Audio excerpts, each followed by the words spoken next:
Assalamualaikum warahmatullahi wabarakatuh. Siswa-siswi serta rekan-rekanku, sahabatku sekalian yang berbahagia. Puji syukur atas anugerah Allah Subhanahu wa taala, Tuhan yang Maha Esa, atas segala nikmat-nikmatnya kepada kita semua.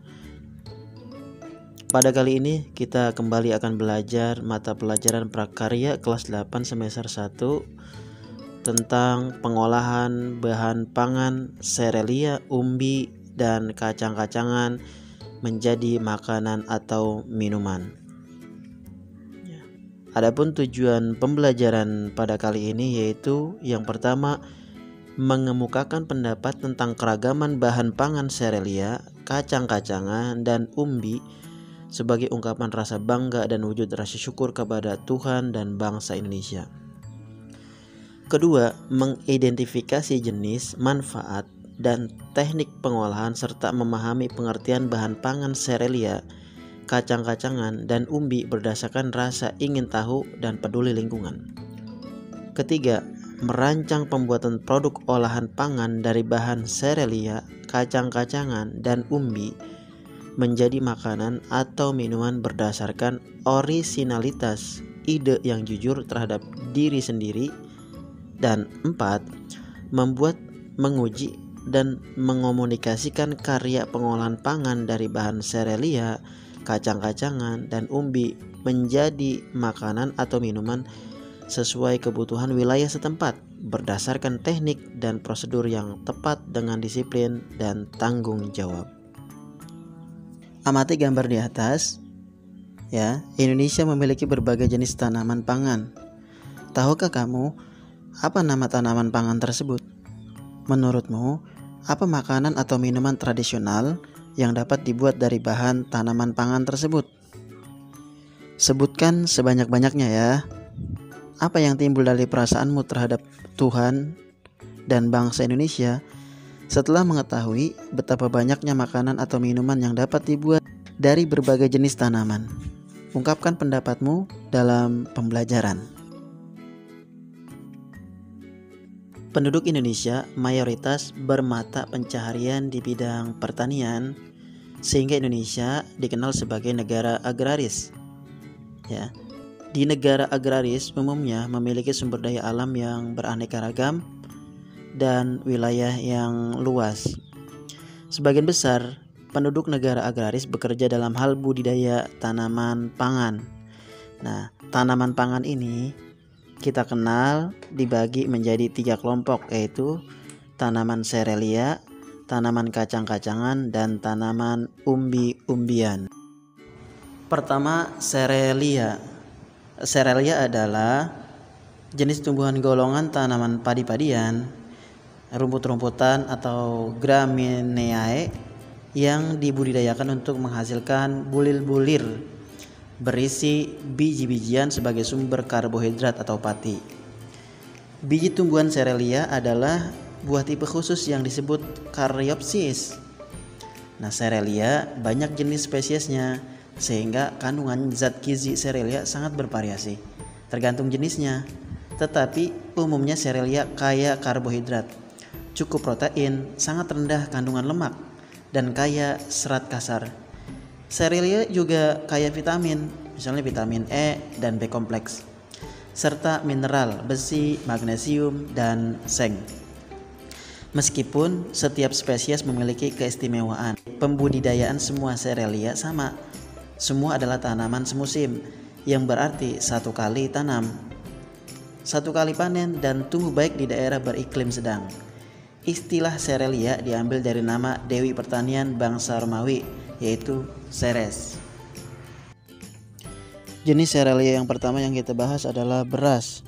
Beras terdiri dari 3, yaitu beras putih, beras merah, beras hitam, ya, ditambah dengan ketan dan ketan hitam.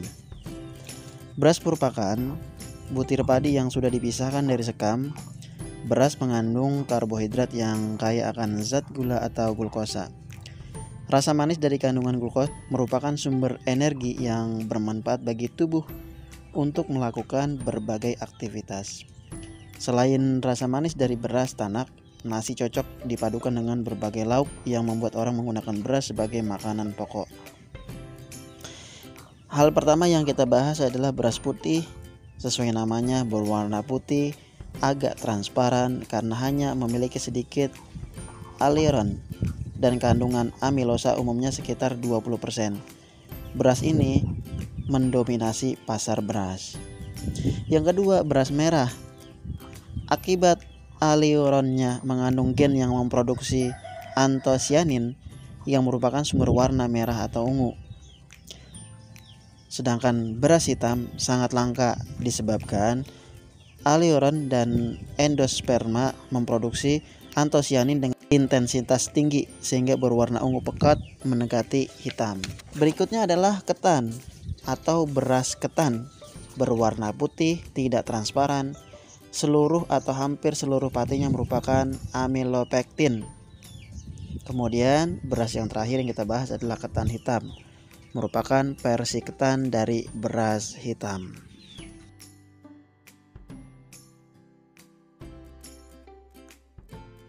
Serealia yang kedua adalah jagung, merupakan tanaman semusim atau annual. Satu siklus hidupnya diselesaikan dalam 80 sampai 150 hari. Paruh pertama dari siklus merupakan tahap pertumbuhan vegetatif dan paruh kedua untuk tahap pertumbuhan generatif. Indonesia dikenal dua varietas jagung yang telah ditanam secara umum, yaitu jagung berwarna kuning dan putih. Bagian yang kaya akan karbohidrat adalah bagian biji. Sebagian besar karbohidrat berada pada endosperma. Kandungan karbohidrat dapat mencapai 80% dari seluruh bahan kering biji. Karbohidrat dalam bentuk pati umumnya berupa campuran amilosa dan amilopektin. Tanaman jagung sangat bermanfaat bagi kehidupan manusia dan hewan. Hampir seluruh tanaman jagung dapat dimanfaatkan untuk berbagai macam keperluan, antara lain batang dan daun muda pakan ternak, batang dan daun tua setelah panen, pupuk hijau atau kompos, batang dan daun kering, kayu bakar, batang jagung, lanjaran atau turus, batang jagung, bahan kertas, buah jagung muda, putren atau bahasa Jawanya, yaitu untuk sayuran, pergedel, bakwan, dan sambal goreng. Biji jagung tua, pengganti nasi, marning, brondong, roti jagung, tepung, bihun, bahan campuran kopi bubuk, biskuit, kue kering, pakan ternak, industri farmasi, dekstrin, perekat, dan industri tekstil.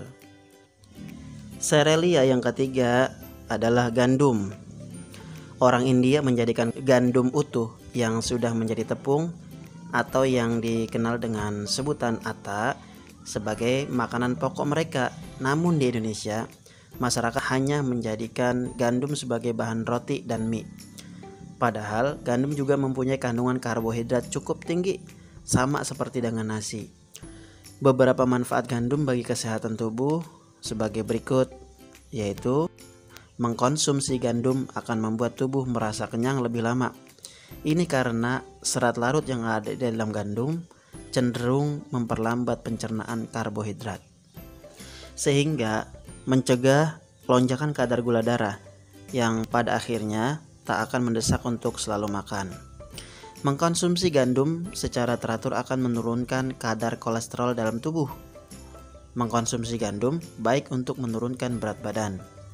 Mengkonsumsi gandum bisa bermanfaat untuk menyembuhkan sembelit. Hal ini karena gandum merupakan sumber serat yang dibutuhkan tubuh. Senyawa fitokimia pada gandum bisa mengurangi resiko seorang terkena kanker. Serealia yang keempat adalah sorghum. Sorghum merupakan tanaman serbaguna yang dapat digunakan sebagai sumber pangan, pakan ternak, dan bahan baku industri. Tanaman sorghum mirip tanaman jagung, namun tumbuh lebih tinggi dan cocok ditanam di tempat yang kering maupun berair, dan tahan terhadap hama daripada tanaman sejenisnya. Dari segi gizi, sorghum mengandung karbohidrat, protein, kalsium, dan zat lain yang bermanfaat. Karena mengandung karbohidrat, sorghum bisa dijadikan bioetanol yang bisa digunakan sebagai bahan bakar. Sorghum bermanfaat mulai dari daun sampai akarnya. Di antaranya, batang sorghum menjadi sumber pakan ternak. Tangkai daunnya bisa dijadikan kerajinan tangan dan sapu. Bunga sorghum yang juga bisa dimanfaatkan sebagai bunga kering. Batang sorghum adalah lumbung bioetanol dan bahan pembuat kertas. Batang yang masih muda bisa dibuat sirup karena rasa manis. Cara kupas kulit batang yang masih muda dan diambil bagian dalamnya. Akar sorghum digunakan sebagai jamu untuk memperlancar peredaran darah. Akar cukup diseduh, lalu airnya diminum. Biji sorghum, kandungan gizinya sangat besar, nilai protein, kalsium, dan karbohidratnya lebih besar dibandingkan beras dan jagung. Selain itu, sorghum juga kaya serat dan mengandung gluten rendah. Biji sorghum juga dibuat tepung sebagai bahan pembuatan penganan. Bahkan setelah dikupas kulitnya, biji sorghum dapat langsung ditanak layaknya beras dan dikonsumsi. Cara membuat beras sorghum sederhana. Setelah dikupas kulitnya bisa langsung ditanak.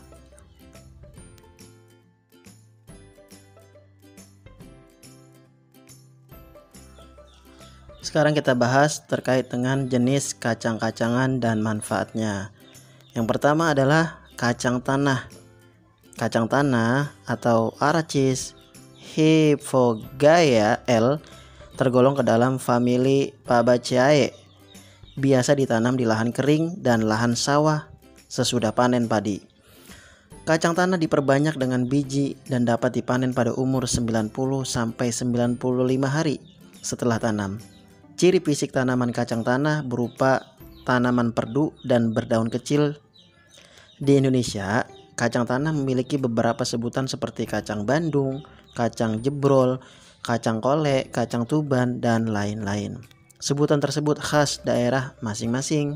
Kacang tanah mengandung banyak nutrisi yang dibutuhkan kesehatan tubuh, di antaranya serat, protein, karbohidrat, lemak. Ya, lemak itu ada lemak jenuh dan tak jenuh serta omega 6. Dan berbagai macam vitamin C, A, D, E, K, B kompleks atau folat yang tinggi. Serta berbagai jenis mineral. Peran folat sangat penting dalam mencegah cacat tabung saraf pada bayi yang baru lahir. Ya, kandungan vitamin E yang sangat baik merupakan antioksidan yang bersifat larut, lemak yang kuat dan membantu menjaga integritas selaput lendir dan kulit terlindungi dari radikal bebas. Kandungan pada kacang tanah dapat bermanfaat dalam membantu menjaga kadar gula darah. Kadar gula darah apa? Yaitu tetap stabil, menjaga sirkulasi aliran darah otak, sumber antioksidan dan mencegah penyakit kanker, jantung, dan kolesterol tinggi. Manfaat utama kacang tanah menyediakan banyak energi yang sangat penting untuk kesehatan. Ketersediaan antioksidan akan meningkat apabila kacang tanah diolah dengan cara dipanggang atau direbus. Oleh karenanya, ada ungkapan mengkonsumsi segenggam kacang tanah setiap hari dapat memberikan kebutuhan antioksidan, mineral, vitamin, dan protein bagi tubuh dalam jumlah yang cukup. Berikutnya adalah kacang hijau. Pembudidayaan kacang hijau atau Vigna radiata L dilakukan dengan biji pada lahan kering maupun di lahan sawah. Sesudah panen padi dan buahnya berbentuk polong. Kacang hijau merupakan tanaman pangan semusim yang mempunyai umur panen antara 55 sampai 65 hari setelah tanam. Kacang hijau merupakan bahan pangan yang menyehatkan karena memiliki kandungan nutrisi yang sangat bermanfaat sebagai obat-obatan dan kesehatan tubuh. Berikut ini kandungan dan manfaat kacang hijau bagi kesehatan, yaitu mengandung kalsium, fosfor, zat besi, vitamin B kompleks yang berkhasiat sebagai obat beri-beri, demam nifas, pelancar air seni. Mengandung zat besi yang tinggi sehingga dapat bermanfaat bagi penderita kurang darah atau anemia. Mengandung serat yang tinggi dan rendah lemak sehingga baik dikonsumsi bagi orang yang ingin menurunkan berat badan dengan diikuti kegiatan olahraga secara rutin agar tetap sehat. Kandungan serat dalam kacang hijau mampu menyerap lemak sehingga tidak menjadi sumbatan dalam pembuluh darah yang menyebabkan penyakit jantung dan stroke. Mengandung rendah lemak dan serat yang tinggi sehingga baik untuk program menurunkan berat badan dengan diiringi olahraga yang teratur agar tetap sehat. Mengandung vitamin B kompleks sangat baik sebagai makanan pendamping ASI yang membuat pertumbuhan bayi lebih baik. Mengandung rendah kolesterol, kacang hijau dikonsumsi secara teratur akan dapat mengurangi kadar kolesterol yang ada di tubuh karena memiliki kandungan serat yang mudah larut. Kandungan mineral seperti kalsium dan fosfor dapat menjaga kekuatan dan pertumbuhan tulang dan gigi, serta mencegah osteoporosis pada orang tua. Kacang hijau dapat menghaluskan kulit dengan mengambil sel kulit mati yang terdapat pada tubuh. Kulit akan menjadi lebih putih, bersih, dan halus. Kedelai atau Glycine Max L termasuk tanaman semusim, tergolong familia Fabaceae. Buah berbentuk polong dan diperbanyak dengan biji. Kacang kedelai memiliki kandungan nutrisi yang baik untuk tubuh. Di antaranya memiliki kandungan protein nabati yang tinggi, berguna untuk membantu membangun sel tubuh dan baik untuk vegetarian.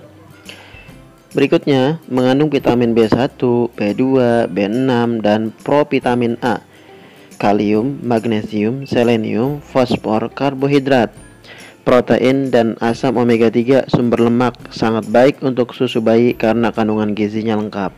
Mengandung lemak yang rendah dapat mengatasi intoleransi laktosa yang merupakan sistem pencernaan yang tidak mampu mencerna dan menyerap laktosa atau lemak susu dengan baik akibat terbatasnya enzim laktase dalam tubuh yang berfungsi untuk memecah laktosa menjadi glukosa dan galaktosa atau monosakarida agar lebih mudah dicerna oleh usus. Berikutnya, kandungan yang ada di dalam kedelai adalah mengandung minyak tumbuh-tumbuhan non-kolesterol dengan kualitas tinggi yang bermanfaat menjaga kesehatan jantung.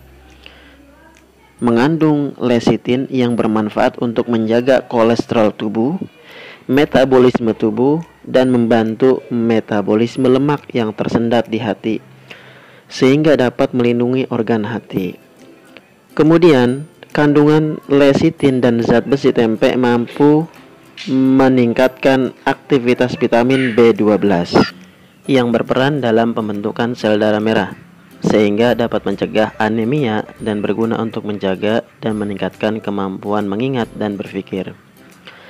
Kemudian mengandung senyawa isoflavon atau antioksidan dan serat pangan yang dapat membantu memperbaiki resistensi insulin dan menjaga kestabilan kadar gula darah sehingga sangat baik dikonsumsi baik penderita diabetes. Isoflavon juga bermanfaat untuk mencegah keropos tulang atau osteoporosis karena dapat memperkuat massa tulang. Kemudian, kedelai juga mengandung antioksidan seperti vitamin E dan B kompleks. Dapat membuat kulit berkilau, melindungi kulit dari sinar ultraviolet dan menunda penuaan dini.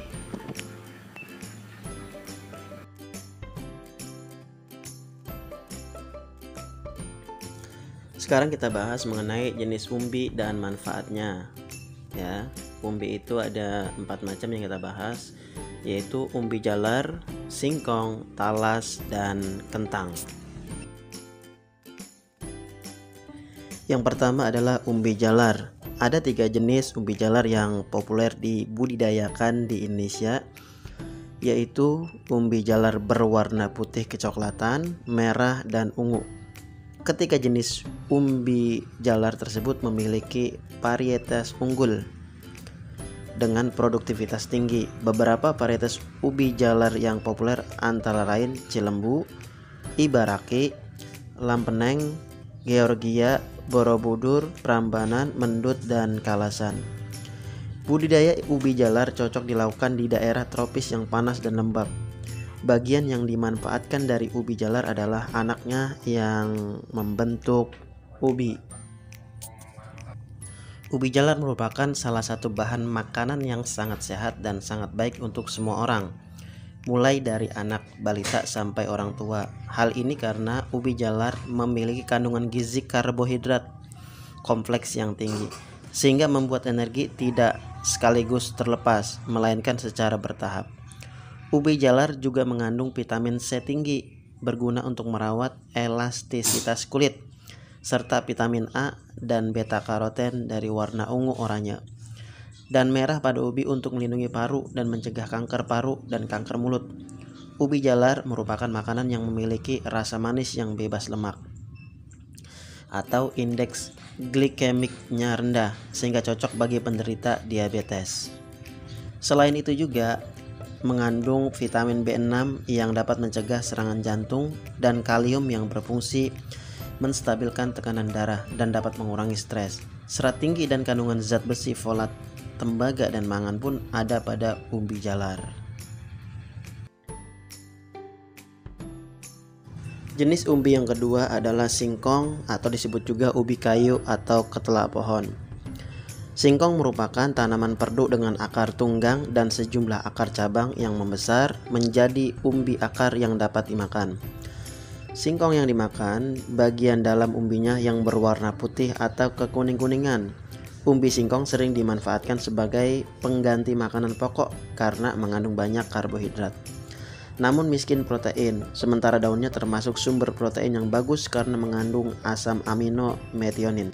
Oleh karena itu, daun singkong yang masih muda banyak dimakan sebagai lalap atau buat sayur daun singkong. Umbi singkong memiliki kandungan kalori, protein, lemak, hidrat arang, kalsium, fosfor, zat besi, vitamin B dan C, dan amilum. Daun singkong mengandung vitamin A, B1 dan C, kalsium, kalori, fosfor, protein, lemak, hidrat arang, dan zat besi. Sementara kulit batang mengandung tanin, enzim peroksidase, glikosida, dan kalsium oksalat.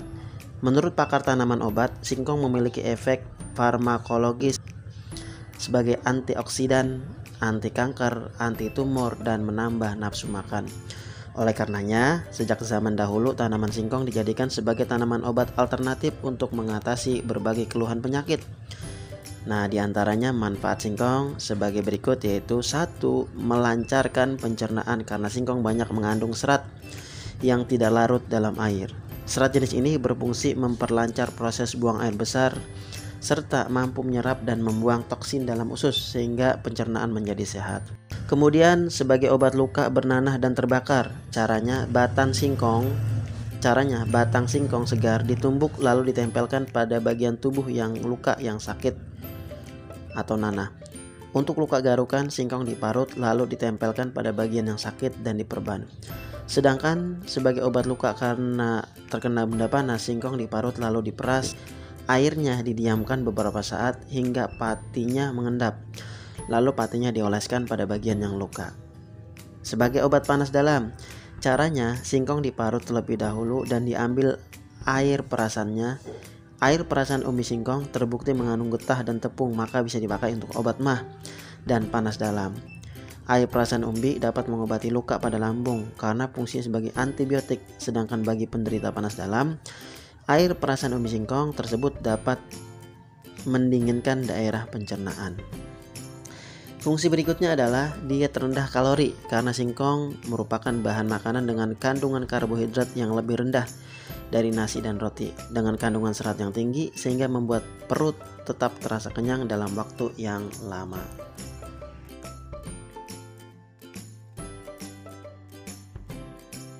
Umbi yang ketiga adalah talas. Masyarakat kita biasanya mengkonsumsi talas hanya untuk cemilan. Namun di beberapa daerah Indonesia dan sejumlah daerah tropis, umbi talas dijadikan merupakan salah satu makanan pokok. Umbi talas sebagai sumber karbohidrat pengganti beras sehingga dapat dimanfaatkan untuk berbagai keperluan. Salah satu daerah yang makanan pokoknya umbi talas adalah Kabupaten Sorong, Papua. Talas merupakan tumbuhan yang 90% bagiannya dapat dimanfaatkan. Bagian tanaman talas yang dapat dimakan yaitu umbi, tunas muda, dan tangkai daun. Sedangkan pelepah dan daun talas dapat dimanfaatkan sebagai bahan pangan, obat, maupun pembungkus makanan. Bagian yang dapat dimakan hanyalah akar-akar serabutnya. Dalam talas terdapat kandungan gizi karbohidrat yang tinggi pada umbinya dan juga mengandung rendah lemak serta protein. Kandungan protein pada daun talas lebih tinggi dari umbinya. Selain itu, dalam umbi talas juga mengandung vitamin diantaranya C, E, B6, dan beta karotin. Daun talas juga mengandung segudang manfaat diantaranya yaitu kandungan serat yang cukup baik dapat memperlancar kerja pencernaan. Apabila dibuat bubur talas dapat dikonsumsi sebagai makanan bayi dan tingkat alergi yang rendah dan dapat melancarkan pencernaan. Berikutnya, mengkonsumsi talas rebus tanpa tambahan apapun menjaga kolesterol darah tetap rendah, mencegah risiko gangguan jantung dan tekanan darah tinggi karena setiap cangkir talas mengandung potasium mangan dan kalium yang manusia butuhkan. Potasium berguna menjaga kerja jantung dan tekanan darah, mangan untuk memperlancar metabolisme protein dan lemak dalam tubuh, dan kalium baik untuk menjaga kesehatan jantung. Selanjutnya, secangkir talas mengandung vitamin C yang cukup baik untuk memperkuat pertahanan tubuh. Vitamin B6 membantu menjaga imunitas tubuh dan vitamin E menurunkan resiko terkena serangan jantung. Kandungan beta karotin pada talas bermanfaat untuk menjaga kesehatan mata, kulit, dan meningkatkan fertilitas. Kemudian manfaat berikutnya adalah kebutuhan beragam mineral dapat terpenuhi dengan satu cangkir talas karena mengandung magnesium, fosfat, dan tembaga yang dibutuhkan manusia setiap hari. Hasil samping talas seperti akar rimpang yang dibuat bubur dipercaya sebagai obat encok, sementara cairan akar rimpang talas dapat digunakan sebagai obat bisul, sedangkan getah daunnya sering digunakan untuk menghentikan luka pendarahan. Dan sebagai obat untuk bengkak, pelepah dan tangkai daun yang dipanggang dapat dimanfaatkan untuk mengurangi gatal-gatal. Pelepah daun juga diyakini mampu mengobati gigitan kalajengking. Berikutnya, manfaat terakhir adalah daun, kulit, dan ampas umbinya dapat dimanfaatkan sebagai pakan ternak. Misalnya daunnya untuk pakan ikan gurame.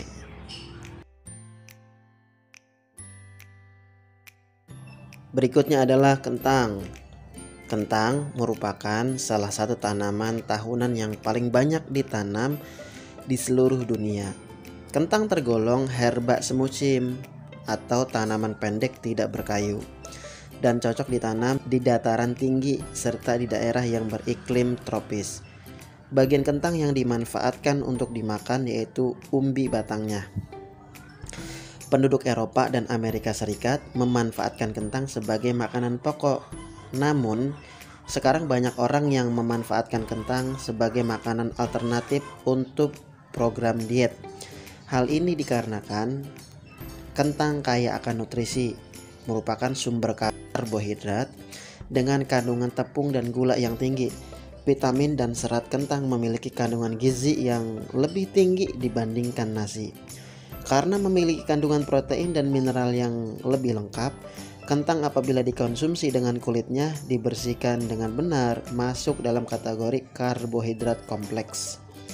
Kentang merupakan jenis tanaman yang mempunyai banyak khasiat, diantaranya potasium, vitamin C, sumber kedua setelah jeruk, menyimpan karbohidrat kompleks ya, karbohidratnya kompleks, dan fiber atau pengganti gula darah, blood sugar, dan penjaga tekanan darah.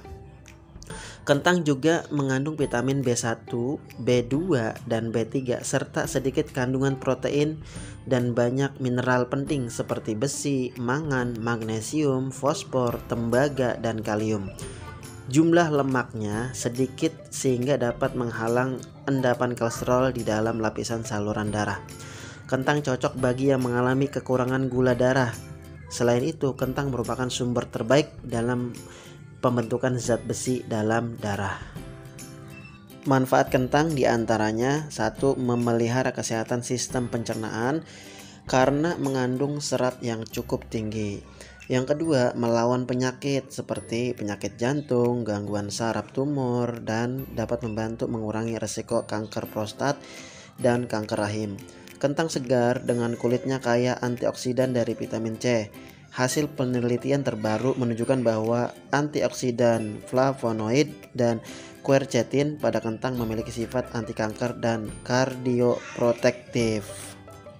Memelihara kesehatan kulit wajah dengan membalurkan parutan kentang di wajah dapat membuat kulit wajah bersinar dan mengurangi pembengkakan dan lingkaran hitam di bawah mata. Kemudian mengurangi kadar kolesterol karena kalorinya rendah. Baik untuk perkembangan otak karena adanya zat besi dan tembaga. Kemudian yang berikutnya adalah menghilangkan stres pikiran karena kandungan vitamin B6.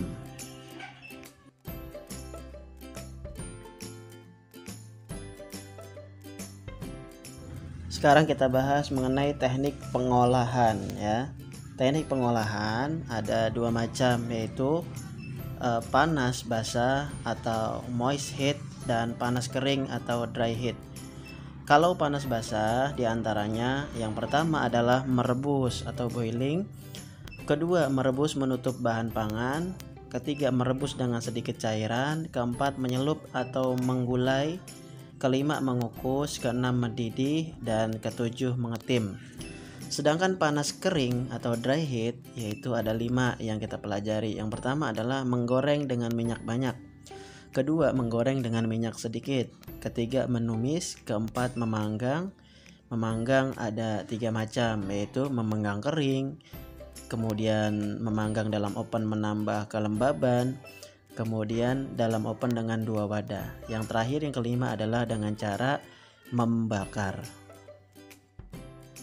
Teknik pengolahan pertama yaitu yang kita bahas adalah teknik pengolahan panas basah, yaitu teknik merebus atau boiling. Merebus adalah mengolah bahan makanan dalam cairan yang sudah mendidih.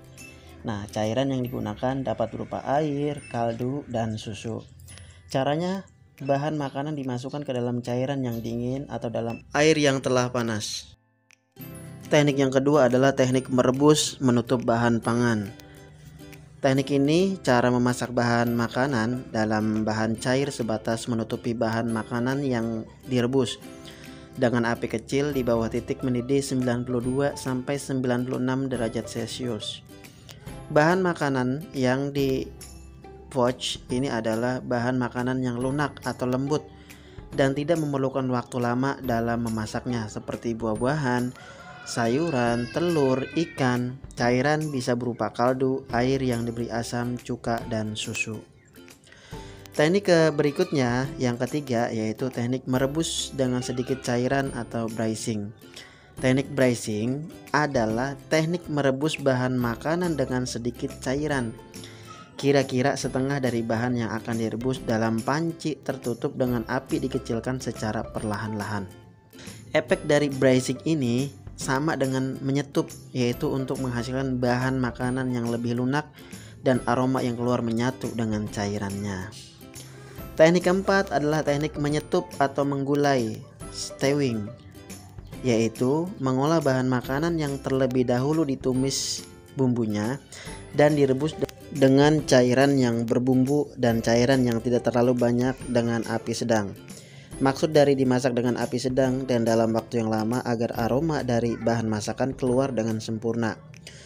Pengolahan dengan teknik ini harus sering diaduk secara hati-hati agar tidak mudah hancur. Pada proses stewing, cairan yang dipakai yaitu air, susu, santan, dan kaldu.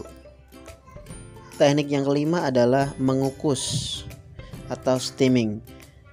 Adalah memasak bahan makanan dengan uap air mendidih. Sebelum mengukus bahan makanan, alat pengkukus yang sudah berisi air harus dipanaskan terlebih dahulu hingga mendidih dan mengeluarkan uap, baru masukkan bahan makanan pada steamer atau pengukus. Uap air panas akan mengalir sekeliling bahan makanan yang sedang dikukus. Efek dari teknik ini ialah menjadikan makanan lebih lunak dan lembut. Nilai gizi dari bahan makanan tidak banyak yang hilang karena tidak bersentuhan langsung dengan air. Makanan yang diolah dengan cara ini yaitu puding, bolu, maupun sayuran, ikan, dan ayam. Teknik berikutnya adalah teknik mendidih atau simmering. Teknik ini yaitu masak bahan makanan dengan saus atau bahan cair lainnya yang dididihkan dahulu, baru api dikecilkan di bawah titik didih dan direbus lama. di mana di permukaannya muncul gelembung-gelembung kecil. Nah, teknik ini biasanya digunakan untuk membuat kaldu yang mengeluarkan ekstrak dari daging yang direbus. Dan teknik yang terakhir yang kita pelajari adalah teknik mengetim, yaitu memasak bahan makanan dengan menggunakan dua panci yang berbeda ukuran, di mana salah satu panci lebih kecil. Cara ini memang memerlukan waktu yang lama seperti nasi tim dan coklat. Kedua adalah teknik pengolahan panas kering atau dry heat cooking. Teknik pengolahan panas kering dry heat cooking adalah mengolah makanan tanpa bantuan bahan dasar cairan untuk mematangkan. Nah, teknik pengolahan ini diantaranya satu, teknik menggoreng dengan minyak banyak atau deep frying. Adalah memasak bahan makanan dengan menggunakan minyak atau lemak yang banyak hingga bahan makanan benar-benar terendam, sehingga memperoleh hasil yang kering atau crispy. Teknik ini dapat digunakan berbagai bahan makanan termasuk buah, sayuran, daging, dan unggas serta ikan. Bahan makanan yang dalam keadaan beku dapat langsung masuk dimasak dengan metode ini. Pada metode kering ini, karena dipanaskan dalam suhu tinggi, akan terjadi perubahan tekstur, warna, dan rasanya. Pada metode ini, beberapa kandungan gizi akan rusak, tetapi kandungan energinya akan tinggi karena mengandung lemak.